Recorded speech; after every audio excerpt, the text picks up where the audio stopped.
আজকে অনেক দিন পরে বাইরে বের হলাম কাজ শেষ করে বিকাল ৫টা বাজে কিন্তু আজকে কাজ শেষ হয়ে গেছে। আমি কই তাহলে একটু রেল লাইন দিয়ে ঘুরে আসি।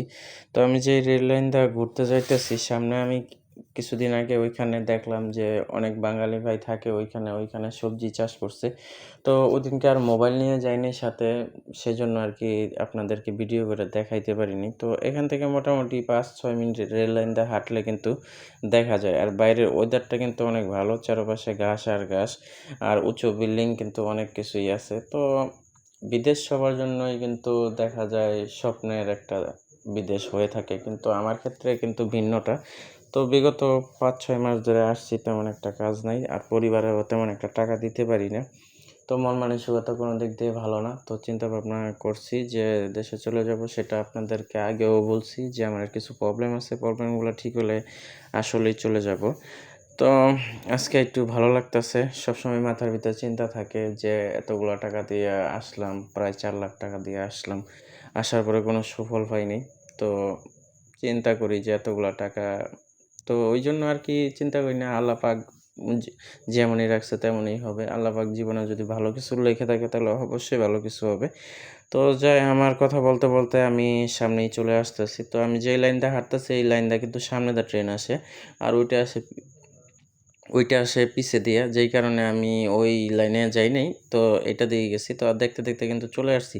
এই যে দেখেন এখানে লাউ শাক, তারপরে হইতেছে পেঁপে, বিভিন্ন জিনিস, পুঁইশাক। তো সব ধরনের কিন্তু তরকারি এখানে করছে। যে রেল লাইনের যে জায়গাগুলো আছে, এই জায়গাগুলোর সাইড দিয়া পাথর আছে।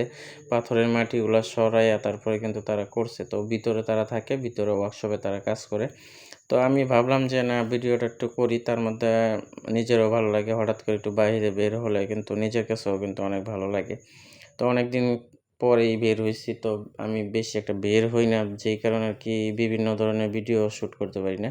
এই দেখেন কচু লাগায় রাখছে। এগুলি কিন্তু তুইলা লতি খায় এখান থেকে। তাও কচু বড় হইলে কচুও খাওয়া যায়। কচুর ডাগ্গাও খাওয়া যায়। মানে কচুতে কোনো কিছুই মিস নাই, সবকিছুই খাওয়া যায়।